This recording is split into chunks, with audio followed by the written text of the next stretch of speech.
안녕하세요. 보육플러스의 변미희 교수입니다. 보육교사 찐스토리 네 번째 시간입니다. 이번 시간에는 8년차 남자 선생님이 보내오신 사례를 제가 읽어드리도록 하겠습니다. 요즘은 코로나19로 인해 보통의 일상과는 다른 하루의 일과를 보내고 있습니다. 부산한 등원 시간이 지나고 나면 마스크를 쓴 채 아이들과 최대한 소통해 보려고 안간힘을 쓰고 있습니다. 저의 모습이 대견하기도 하면서 때로는 안쓰럽다고 생각될 때도 있습니다.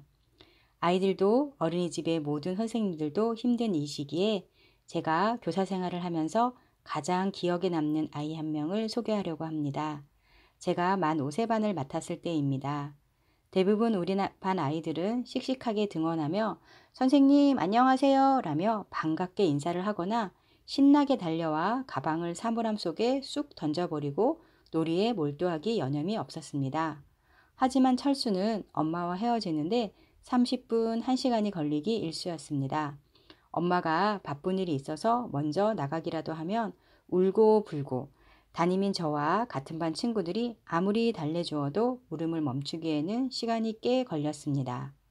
그러던 어느 날부터였을까요? 철수 외에 우는 아이들이 없던 보육실에서 아이들이 한두 명씩 울기 시작했습니다. 매번 아이들을 진정시키고 무슨 일이 있었는지에 대해 물어보면 항상 대답은 같았습니다. 어떤 친구가 나를 때렸다. 어떤 친구가 나를 꼬집었다. 네, 바로 철수였습니다. 친구들이 맞거나 꼬집혔을 때마다 저는 철수와 둘이 앉아서 이야기를 했습니다. 무슨 특별한 이유가 있었을까? 힘든 일이 있었니? 그렇게 하면 친구의 기분은 어떨까? 하지만 늘 돌아오는 대답은 침묵뿐이었습니다. 그렇게 지내기를 몇 달, 사건이 간헐적으로 발생할 때마다 상대방 아이를 달래고 대답을 하지 않는 철수와 입씨름을 하고 양쪽 부모님께 상황 설명을 하고 악순환의 연속이었습니다. 그러던 어느 날 친구의 뺨을 때린 철수. 예사롭지 않은 상황이었습니다. 무엇보다 가장 놀라운 것은 다른 친구의 뺨을 때린 것에 대한 미안한 마음이 전혀 없는 철수의 태도였습니다.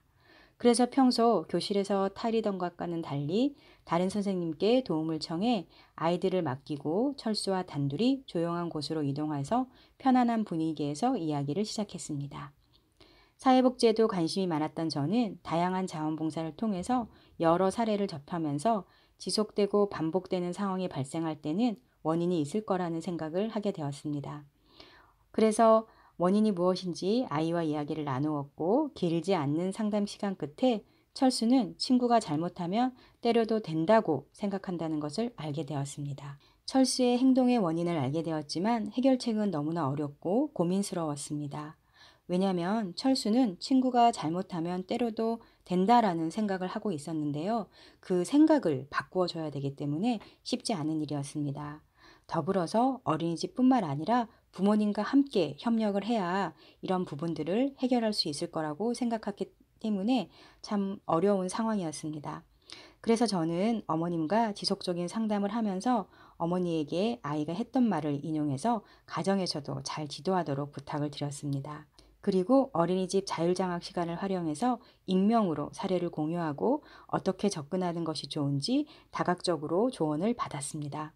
처음에는 의견이 분분하여 어떤 방법을 선택할지 혼란이 가중되기도 했지만 반복된 자율정학을 통해서 의견을 조율할 수 있었습니다. 결국 저는 가장 효과적이라고 생각되는 방법을 추론하고 실행하였습니다. 그런 와중에 역시 오랜 기간 다양한 사례를 접해본 경험이 있는 원장님과 원감님의 노하우가 가장 큰 도움이 되었습니다. 저는 철수가 친구에게 말로 표현하기 어려울 때는 인성교육을 할 수 있는 책을 읽어주고 화가 나는 감정이나 짜증나는 감정을 말로 표현할 수 있도록 연습을 해보기도 했습니다. 그리고 철수가 또 그런 상황을 만들거나 일어났을 경우에는 철수가 직접 상대방 친구에게 이야기할 수 있도록 끝까지 기다려 주었습니다. 한편 철수에게 상처를 받은 친구들도 철수에게 화를 내지 않고 부드럽게 이야기해 줄 수 있도록 도와주고 그런 일이 발생할 때마다 저는 철수를 꼭 끌어안아 주며 철수야, 철수가 많이 힘들었구나.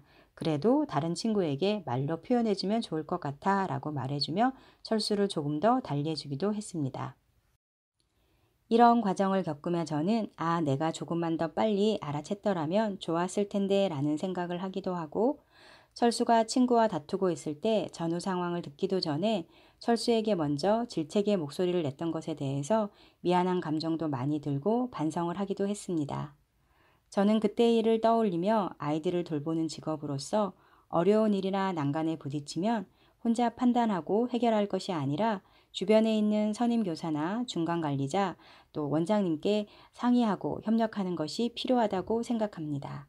저의 이런 경험을 떠올리며 앞으로 선생님이 될 예비교사나 처음 일을 시작하는 초임교사분들에게 조금이나마 도움이 되길 바랍니다. 감사합니다.